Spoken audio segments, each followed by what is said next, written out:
I know that we called off all the veterans a moment ago, but I want my special veterans to stand. Those who served in the U.S. Army, please stand.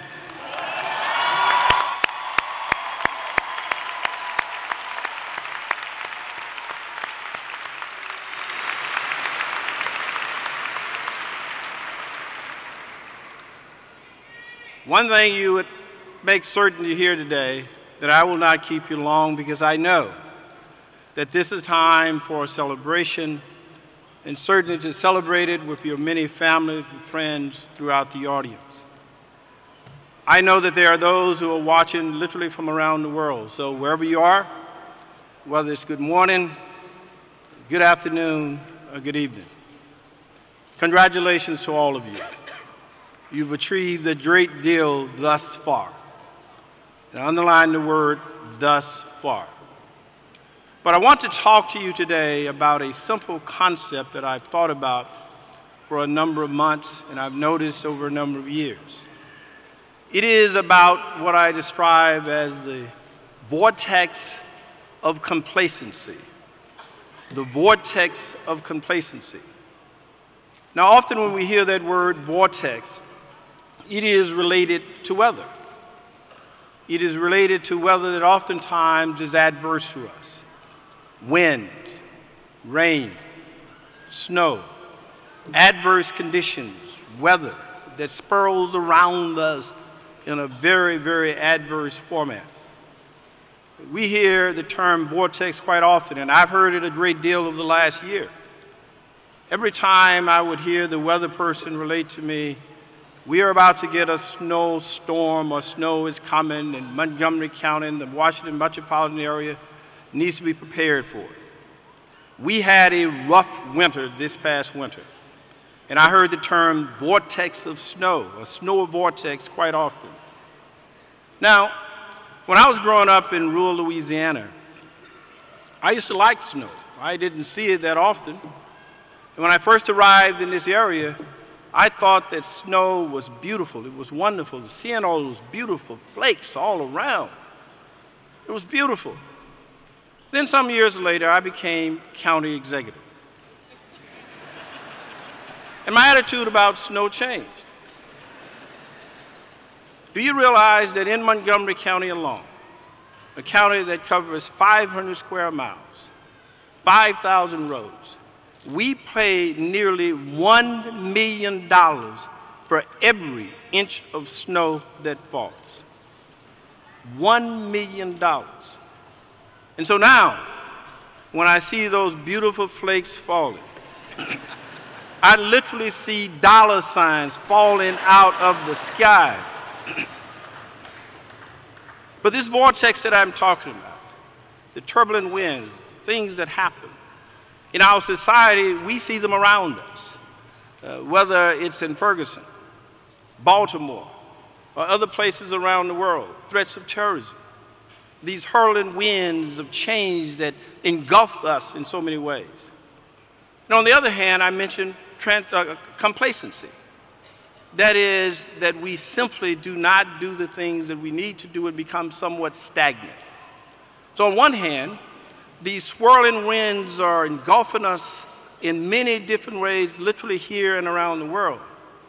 And we've become complacent, paralyzed, our inability to do very much about it.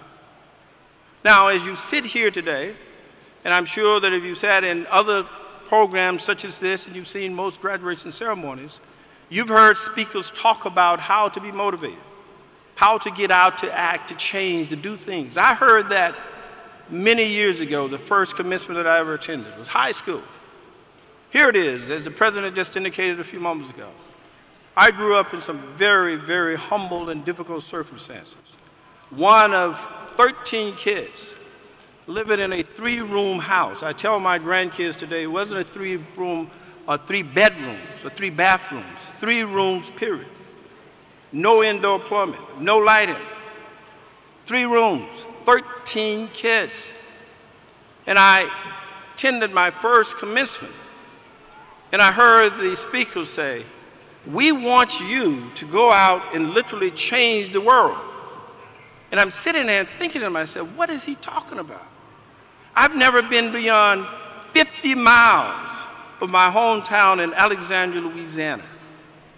I've never seen at that point in time any professional person of color of any sort.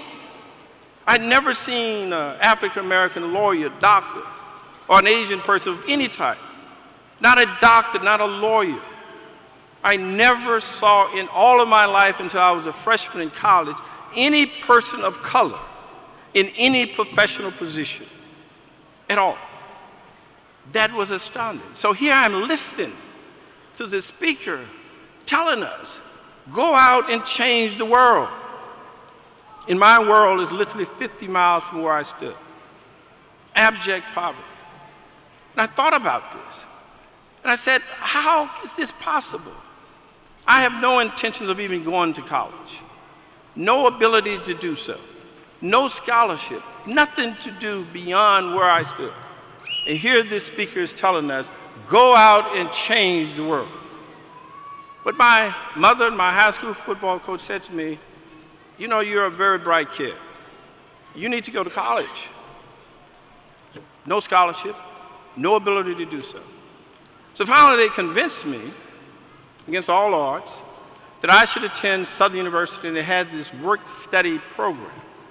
If you worked during the summer, they would allow you to stay on the campus.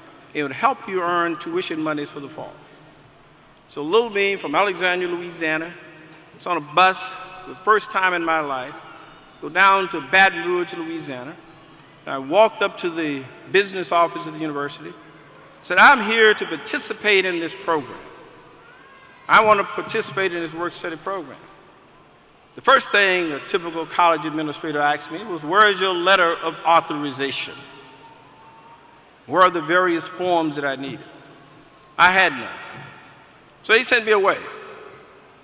I came back an hour later. I tried a second time. They asked me for my transcript, a number of other official documents. They sent me away a second time. I came back after lunch, went through a series of similar questions. They sent me away a third time. Finally, I came back at about 4:30. And they said, listen, you've come to this window 4 times. We've told you no. For some reason, you don't seem to understand the word no. You won't go away, and we can't help you. So the 4th time, they sent me away. And I walked back toward the door, and the administrator said, come back. She said, listen, we have no official positions for you, but one of the outside maintenance crew has left. They need some help. If you're willing to work with the outside maintenance crew, then I would allow you to stay on the university campus, and you could participate in some of the things that the regular students are participating in, but really you're not in the program. But if you do this, we may give you a break. And so in Louisiana, at that point in time in the summer, outside maintenance meant 2 things. One, working in 100-degree heat and humidity, and secondly, picking up the trash and cutting the grass around the university campus. And so that's what I decided to do. I cut the grass. I picked up the trash, working that summer in order to get an opportunity to go to school that fall. And I worked all summer.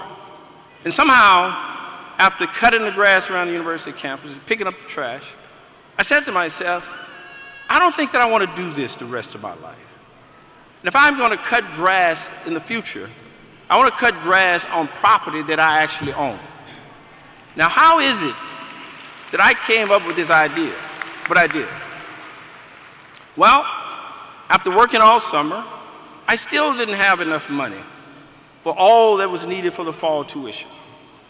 But my little church back in Alexandria, Louisiana, my poor little church in this little humble community, they had an idea. They were going to raise scholarship money for a scholarship fund. And so they raised money all summer. All summer. They sold chicken sandwiches. They had fish fries.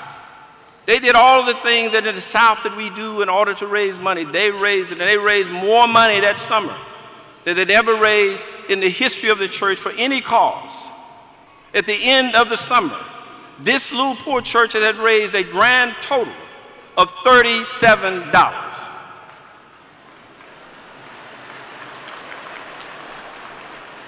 It gets worse. The $37 had to be divided among 3 students. I received a grand total of $12. But let me tell you something. That investment of $12 ultimately led to Ike Leggett. It led to Reverend Theodore Williams, a noted Baptist minister in Houston, Texas, and George Gipstar, who is now an assistant principal in Rapides Parish, Louisiana. I was motivated by this scholarship. But $37 divided 3 ways, $12 plus change, will not make it. So I decided a second task. I would go to the state senator that represented Rapides Parish in the State House. I traveled across town to the state capitol, and I walked into the office of Senator Cecil R. Blair. At that time, as in many other states, the senators and the delegates and what have you, they would have monies to provide for scholarships. So I walked into the office after being waiting for about an hour or so. And he said, well, why are you here? I said, well, I want to receive one of your scholarships to attend Southern University. And he looked at me. You got to be kidding me. He said the following: I have never given a scholarship to anyone at that school, and I'm not about to do so now. I said, Senator, my brothers and sisters worked on your farm. We've worked with you over the years. I need the scholarship. He said, young man, you did not hear me. I have never given a scholarship to anyone at that school, and I'm not about to do so now. So dejected, I departed. 3 weeks later, someone from the business office called me and said, come to the office, some news for you. I walked over to the office and they said, delightedly, Senator Blair has given you a scholarship. I said, what? They said, yes, Senator Blair has given you a scholarship. And they said, how did that happen? He's never given a scholarship to this school. I said, I just asked him. I just asked him. Now, let me explain to you why I mentioned this vortex of complacency. There are things that we need to be motivated by in order to get beyond these storms, beyond the stagnation that we feel, beyond our inability to do things that help our society. I was motivated by 2 things. One, the people who provided the $37, who gave it to me out of love, who said to me, we believe in you, and we're going to give you everything that we can afford to give, and they did. All of my life, I remembered the $37 in that scholarship from a positive perspective. Here it is, I can give back. On the other side, the scholarship given by Senator Blair, I said to myself, I need to demonstrate to him and for all of the world that people who attended this all-black school, Southern University in Baton Rouge, Louisiana, were worthy of the scholarships, that we can in fact succeed, that we can do great things for our society. So on one hand, I'm motivated by the love, the aspiration, the hopes, and motivation of people who believed in me. On the other hand, I'm demonstrating to Senator Blair and to the rest of the world that there are people out there like Ike Leggett, and we can in fact succeed. Just simply give us this opportunity. But I say to you today, you face this stagnation. You face the challenges and difficulties in our society. And I've heard something that is different from the commencement that I used to hear many years ago. Far too many people are talking about how exceptional we can be. Far too many people are talking about how to motivate you, and far too many students and graduates are simply saying, in many years past, people would say, I can go out and change the world. People believe that they could cure cancer. People believe that they could end homelessness. People believe that we could have peace in this world. And we're motivated by those things to do those and to accomplish that. I heard people say that for many, many years. But many years passed by. And what I've heard from graduates far too often today is the following. That is, what it is that you want to do. Hey, I want to get my promotion. I want to graduate. I want to pay off my student loans.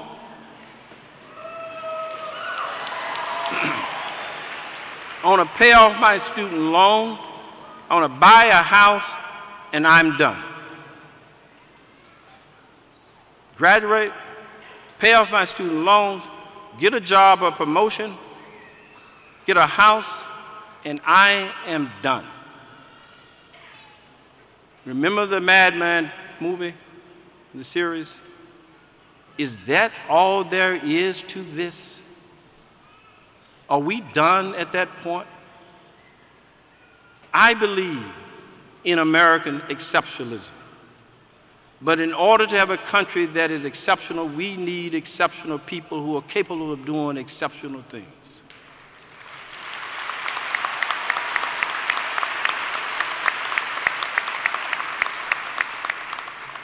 We can't afford in this society to be done with just that. Those are noble things. Those are good things. But those are things we accept that you will do and beyond that.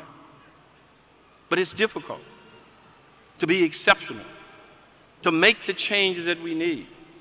And why we are transparent, why we are transparent at what we do, and we see that every day in your actions, and we become complacent. It is because we look at the problems and we say the problems are too consuming. They are too large. They are too complex. We can't cure Congo. We can't have peace. Terrorism is too broad. We can't do all of those things. And we become complacent. It is too difficult. It is difficult. It is exceptional. My grandkid said to me a couple of weeks ago, he said, Papa, how do you eat an elephant? I said, what do you mean, how do we eat an elephant? He said, yes, how would you eat an elephant? I said, first of all, I don't eat meat. He said, but if you ate meat and you had to eat an elephant, how would you eat it? I said, I don't know. He laughed at me and he said, one bite at a time.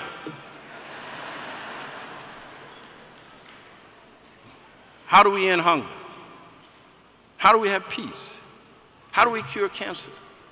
How do we have peace around the world? How do we do all of those exceptional things? It is one UMUC graduate at a time.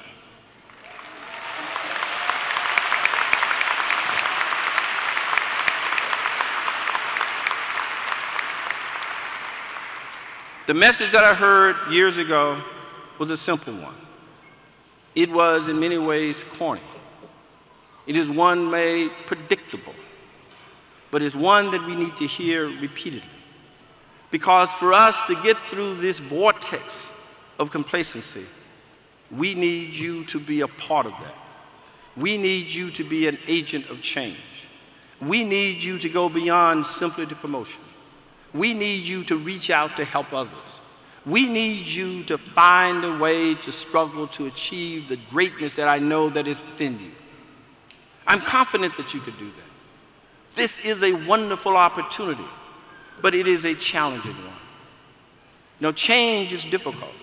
Mahatma Gandhi said, be the change that you wish to see in the world. We can't wish that it will happen. We can't simply hope that it would happen. Find that element that motivates you. Understand the challenges that we face and we see every day. Look at what is happening around our community.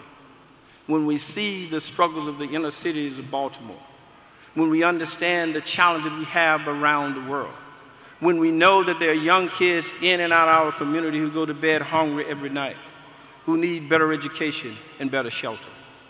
We need you. It is important for you to play that role.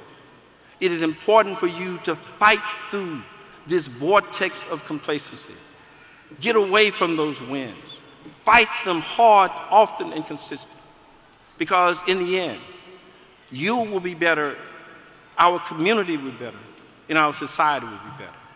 I fight through those winds each and every day. Every time that I see a graduate, every time that I understand that someone is doing something that is positive, it is a reminder to me of the poor people in my church who said, we believe in you. And it's also a reminder to those elements who did not believe in me that we will fight through those changes.